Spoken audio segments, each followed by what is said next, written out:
Pero la atención en sí, desde esta perspectiva, no basta, no resuelve por sí misma. Si no es seguida por la competencia, que por eso para está la universidad también, ¿no? La competencia, la responsabilidad, el seguimiento e inclusive la disposición a ser cuidado, porque hay personas que no quieren ser cuidadas y tal vez tengan que respetarse esa determinación. Esto nos permite revisitar el concepto de cuidado y tal vez operativizarlo de una manera diferente, expandirlo, romperlo de la caja donde lo tenemos guardado y pensar cómo a diverso nivel este cuidado puede instrumentarse, puede aplicarse. Yo creo que una escuela patrocinada es una escuela cuidada de alguna manera, ¿no? No en ese sentido, ahora yo los voy a cuidar a las comunidades, pues no, eso tampoco es objetivo, pero tal vez es esta necesidad de expandir el alcance de lo que entendemos por salud y por cuidado nos puede llevar a entender que la promoción de la salud se traduce en la promoción del cuidado. Y tal vez sea la escalera que nos permita subir a la nube, la promoción del cuidado, en sus diversos espacios, en sus diversos niveles, en sus diversos alcances, escalas. El cuidado tiene ubicuidad e integralidad. De hecho, hay un grupo muy interesante en la Universidad de Río de Janeiro, en el área de medicina social, que está trabajando en torno al tema de la integralidad del cuidado. Y este grupo, además, es muy prolífico en publicaciones que pueden ustedes bajar de la red. Así se llama, Lápiz. Entonces, si ustedes entran a Lápiz van a encontrar una cantidad desmedida realmente de cursos, no, a mí no me pagan por hacerle publicidad, simplemente les digo que es un buen referente para este asunto. Como hay otros, hay una cuestión que se llama la ética del cuidado o las éticas del cuidado, que también ha estado trabajando sobre esta expansión del alcance del cuidado. No puedo evitar relacionarlo con el concepto estructurante que hace unos años ya se instauró, no sé, de espacios multilaterales, pero también nacionales y ministeriales a través de las políticas asociadas a la promoción de la salud, que nos hablan del autocuidado, del cuidado que ejercemos nosotros sobre nosotros mismos y nuestros cuerpos, ¿no? Haciendo tácitamente una desconectivización de lo que tan intrínsecamente es colectivo como la salud, teniendo en cuenta ese entorno de ordenamiento social, bueno, diríamos de estas sociedades coloniales o colonialidad que nos habita y de la cual nosotros somos parte, y que es patogenizante, si está bien dicho, no lo sé. Y que hay una reflexión que nosotros hacemos poco. Aquí mi colega viene de estar en un espacio de orden ministerial a nivel regional y yo creo que llevamos la voz cantante aún en eso, ¿no? De hacer radicar en el individuo, en su fuero, hiperatomizado respecto de sin poder mirar en ningún momento, entonces eso que está fuera del cuadro, eso que no se ve en la gráfica de la paciente de pie con el médico, está determinando al final de cuentas ese tipo de relación, ese tiempo que se otorga, esas miradas que no se encuentran, esa reducción al fármaco, el diálogo lo expresa así.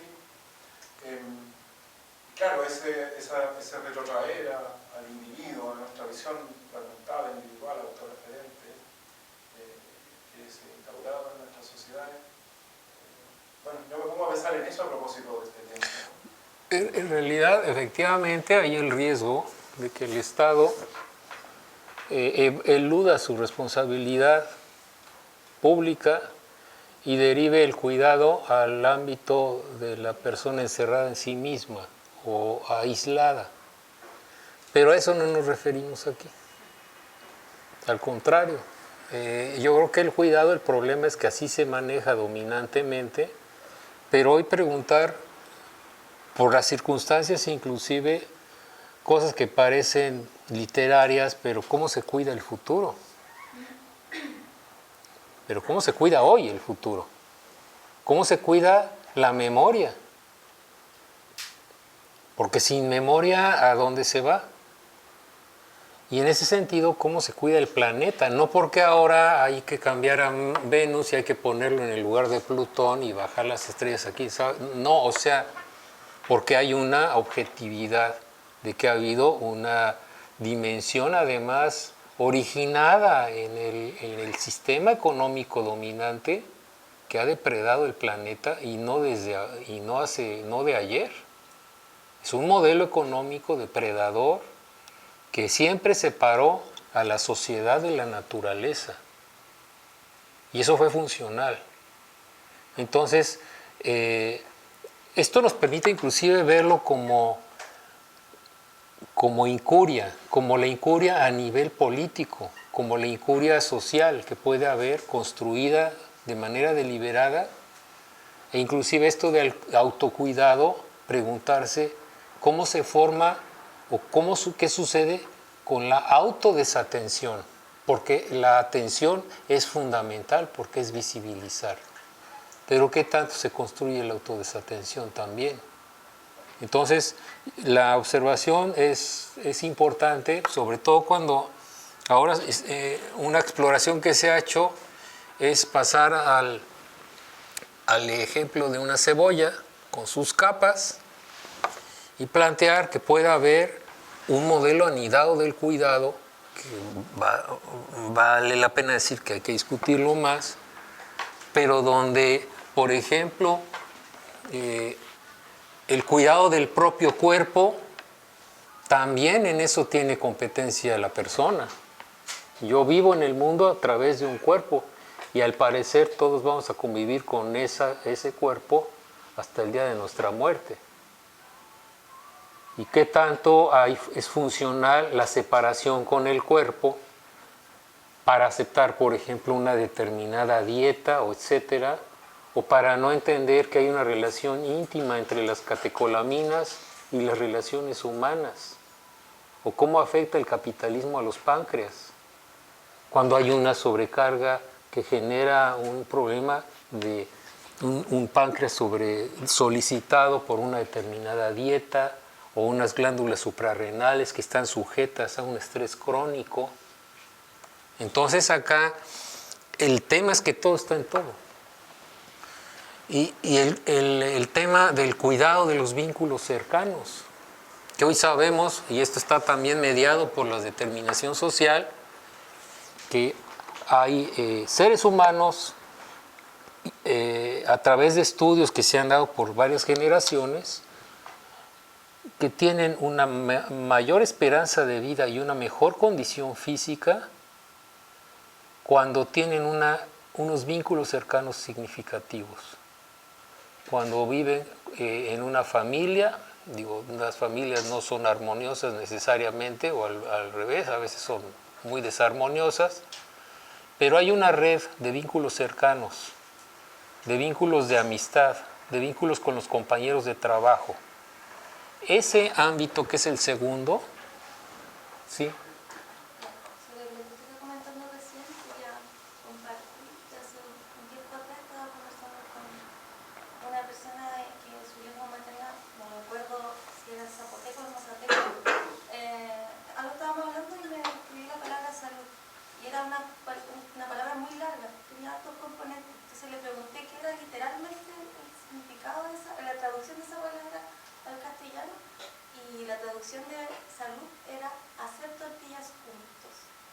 Y me parece que esa ha sido la mejor definición de salud que he escuchado a lo largo de todos los espacios donde transito, la formación que he tenido, porque trasciende tantos niveles, el extractivismo, la colectividad, la comunidad, todo. ¿Me la puedes decir otra vez? ¿Cómo se? Hacer tortillas juntos. ¿Acepto? Hacer Tortillas juntos. juntos. Ajá. Salud, eso es salud. Eso no lo dijo la Organización Mundial de la Salud, ¿verdad? Este estudio, pues lo hicieron en Harvard y su estudio ya lleva 70 años. Y ¿cuál es el asunto? Que ya está en su cuarto o quinto director, y los demás ya se murieron, lógicamente, y han hecho una evaluación cuantitativa. Claro que no dice otros elementos que son fundamentales de los que estamos hablando, pero una de las capas de la cebolla, por así decirlo, es la salud vista como la calidad de las relaciones humanas. Porque la biomedicina, en algo también que se ve corto, es en cómo aborda el tema de los afectos y de las emociones. Y tal vez esté bien que no se meta con eso porque lo va a medicalizar. Pero la dinámica de los afectos y las emociones es un tema fundamental para la salud. Y se juega mucho en esa segunda capa. Entonces, por un lado, de esto emana también la idea que también está analizada en la literatura de cómo el que la vida tenga un sentido le confiere a la persona una posibilidad de una mejor salud física. Cómo el sentido tiene que ver con el estado de mis pulmones. Son los retos que hay que valorar ahora, ¿no? Luego la comunidad. La comunidad entendida además con la comunidad, no solamente comunidad, también con el entorno ambiental. Porque nosotros somos el entorno ambiental de los animales, o sea, este antropocentrismo que está en crisis también, o que debiera. ¿Cómo se cuida la sociedad? ¿Cómo se desagregan esos espacios que son fundamentales? Es decir, la democracia verdadera pues es buena para la salud. Pero eso no tiene que ver con el enfoque general. Entonces, esta manera de plantearlo no es la única que podría resolvernos el asunto, pero sí hay preguntas, porque hay una reducción funcional de los sujetos, de los pacientes, de las instituciones, de la implicación de la salud misma, de la atención, del cuidado, una reducción de la participación, un encerramiento del individuo en sí mismo que también está muy descrito y que lo podemos ver ahora en el papel protagónico que ha tomado la tecnología con los telefonitos, con los mensajes, con estas redes sociales, mal llamadas redes sociales, y que están modelando mucho de la opinión y de la manera, inclusive ya se lee menos, se usan menos palabras, y esta incidencia de ello en la intrusión en la vida política, en la construcción, verdaderamente construcción de una subciudadanía, etcétera. Y eso tiene que ver con la reflexión que hacemos y plantear algunas experiencias aplicativas, no porque sean ejemplares, sino simplemente con la idea de compartir algunas experiencias en la práctica, y de esto el Piri tiene mucho que hablar, o sea, ustedes tienen mucho que hablar, porque rompe esta imagen también dominante, todavía desgraciadamente, de este sujeto que resulta que le insertaron un embudo porque él necesita ideas correctas, y la comunidad también. Hay que incorporarle las ideas correctas para los individuos y comunidades ignorantes. Esto está muy lejos de planteamientos que han sido ya además se han planteado, digamos, estas aproximaciones de tiempo atrás, ¿no? Entonces la pregunta es si podemos adecuar la realidad al método o el método a la realidad. Y la pregunta del para qué y del para quién podrían ayudarnos a definir el cómo y el con quién. De aquí, pues este componente es muy importante también para una epidemiología incluyente. Y hay otro elemento que es la diversidad biocultural. No hay una cultura que no se base en el conocimiento de la naturaleza. Están imbricadas, y la diversidad biocultural también nos habla de posibilidades de salud. Entonces estas experiencias implican pues cuáles son nuestras plataformas de interlocución, cuáles son las condiciones concretas requeridas para que se expresen los saberes locales, porque hay un problema de desperdicio de la experiencia. Hay una necesidad de que se genere una adscripción, y esto tampoco es nuevo, a procesos organizativos, a movimientos sociales. El profesional de la salud tendría que, idealmente, acompañar esos procesos. No ser la vanguardia, no iluminar a nadie. Ojalá acepte desaprender y ser iluminado por esos procesos. Pero la pregunta es cómo la colonialidad, para pasar de ser una premisa o un planteamiento teórico, cómo se concreta en un territorio específico y genera ese perfil epidemiológico. Cómo la desatención interviene, porque si hay un eje salud-enfermedad, pero en el eje salud-enfermedad, dándole su papel a la desatención como la falta de visibilización, participa en la construcción de enfermedad y de daño, ¿no? Hablar de los itinerarios de desatención y plantear, digamos, en escenarios determinados, procedimientos que pueden ir ayudando, mecanismos como el trabajo en la gestoría de servicios, las intervenciones técnicas, la obtención de esos testimonios de actores sociales, la detección de casos activos y retrospectivos de desatención.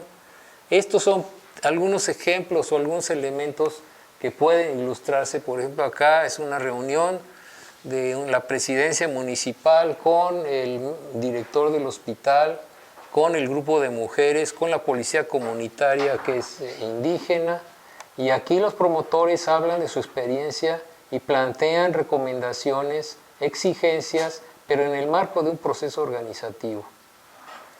Entonces, en ese sentido, también los terapeutas, los curanderos, plantean cosas desde su visión,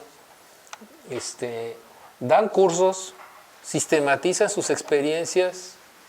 Este es un acta de la Comisión de Salud de San Luis Acatlán, ya de hace ya más de 10 años, pero lo que vamos es que en esta imagen vemos a las promotoras de salud, que es la primera vez que entran a la sede del Cabildo y plantean ahí sus requerimientos, y luego el boletín de la Comisión Municipal de Salud, que plantea las situaciones tal como las están analizando.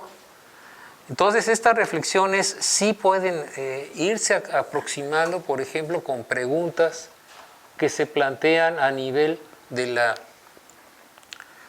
una escuela, por ejemplo. Preguntarle a los niños, ¿de qué se enferman en tu casa? ¿Con qué se tratan esas enfermedades? ¿Quién las atiende? ¿Cuáles son entonces esos agentes, esas enfermedades, esos recursos? Y entonces por ejemplo, en esta escuela de Santiago Tapextla, pues vemos a los niños respondiendo a esto en grupo y planteando las respuestas, ¿no? ¿Quién nos atiende? El doctor o la doctora, la mamá. O sea, esta realidad del primer nivel real de atención, que es el de la casa, ¿no? O ahí el abuelo, ¿de qué se enferma? Pues tiene diarrea. ¿Quién nos atiende cuando nos enfermamos? Los padres, la enfermedad, se enferman de cáncer, gómito, dicen ellos, dolor de barriga, y aquí aparece la mamá. En algunos casos la dibujan como enfermera, los niños de la escuela también. La ampolleta, la pastilla, el jarabe, la curandera esta Juana González, que está mostrando a médicos y paramédicos cómo trabaja ella. Claro que se necesita una vinculación con el sector salud, con el sector de atención, que permita que se dé esta interlocución. O los niños en la escuela, cuando se les pregunta qué enfermedades no tratan los doctores, ellos dicen pues el mal de ojo, el nahual, o la enfermedad de Monte, que es una enfermedad de origen africano que trajeron a México como idea o como práctica también los esclavos en el siglo XVI, y que esto sigue, el espanto, el susto, el latido, cada una es un marcador múltiple. el coraje, el garrotillo, que es un dolor de cabeza, la enfermedad de la vergüenza. Y la enfermedad de la vergüenza nos dice, entre otras cosas, que la dignidad es parte de la salud. Cuando nos dice, y esto es parte de los saberes locales, ancestrales, y no los estamos idealizando, pero cuando se dice, al preguntarle a un padre de familia qué es la vergüenza, y preguntarle cómo se previene la vergüenza, que es la vergüenza efectivamente una situación, por ejemplo, de ridículo, de exponerse públicamente en una condición de ridículo. Y él dice, bueno, nosotros para prevenir la vergüenza en los niños les damos al comer una tortilla que ha lamido el perro. Entonces decimos, ¿qué es homeopatía o por qué eso? Y le preguntamos, ¿y por qué le da a usted a su niño o se le da una tortilla lamida por el perro? Y él dice, pues ¿qué no conoce a los perros? ¿No ha visto cómo son? Usted le pega al perro y regresa. No tiene vergüenza. Bueno, oiga, ¿y usted le da la tortilla lamida por el perro a su hijo? Dice, no, yo no. Otros sí, yo no. ¿Y por qué? Porque quiero que mi hijo tenga vergüenza en la vida. Entonces es otra descripción de la salud. La salud es cuidar, si estamos hablando de cuidado, es cuidar la dignidad, cuidar la educación, proteger, educar sobre la protección de la atención, que hoy es una mercancía, que chupan los telefonitos y que la venden y nos distraen todo el tiempo. Y ponen televisiones hasta en los consultorios, películas donde quiera. No hay un momento para que uno esté consigo mismo. La atención es una mercancía hoy. Y la escuela debiera a los jóvenes, a los niños, decirles, cuida tu atención, porque tu atención es un tesoro, es tu tesoro. Entonces, en este caso del coraje que está marcado ahí, pues unas prácticas que se hacen es ir en la comunidad con el grupo que se está trabajando de salud y visitar conjuntamente el registro civil donde están las actas de defunción que han guardado en ese municipio por años. Pero estoy hablando de 60 años tal vez. Nadie abre esas actas y se pide permiso y se abren entre todos. Y entonces aparece la palabra coraje. Pero este es un documento muy antiguo. Y averiguando qué es el coraje, sí, el coraje es la rabia. Pero esto tiene una liga con otro concepto prehispánico, que era que los seres más susceptibles se enfermaban por situaciones afectivas o emocionales o impresiones muy fuertes. Cosa que también es cierta hoy. Y nos remite, porque es un marcador epidemiológico sociocultural, nos remite a un problema en el que la situación está en el alcance de que el niño sufre coraje porque es un problema de violencia doméstica, de violencia de género. Y nos preocupa cuando vemos que en las tiendas de refacciones de autos, me regreso todo esto. En las tiendas de refacciones de autos al lado de la carretera venden bolsas con un remedio para el coraje, ni siquiera en un mercado popular. O sea, ¿qué nos está diciendo esto? Que es frecuente. Nos está hablando de violencia doméstica. Pero esto no se detecta como coraje, ni siquiera eso existe para el médico, no nos han enseñado eso. Y analizando la composición del remedio hay tila y flor de tila, que es una planta que tiene un efecto tranquilizante, etcétera, ¿no? Entonces, el coraje puede tener varias lecturas y una de ellas es precisamente el reconocimiento de la relevancia sanitaria de los afectos. O por ejemplo, con todo respeto, acudir al cementerio local con el grupo y llevando una sola pregunta.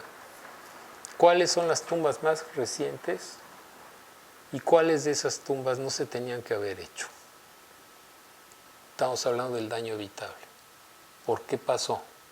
Con la COVID se hizo este ejercicio y resulta que 2 de las tumbas referían a 2 personas de edad que se contagiaron en un velorio.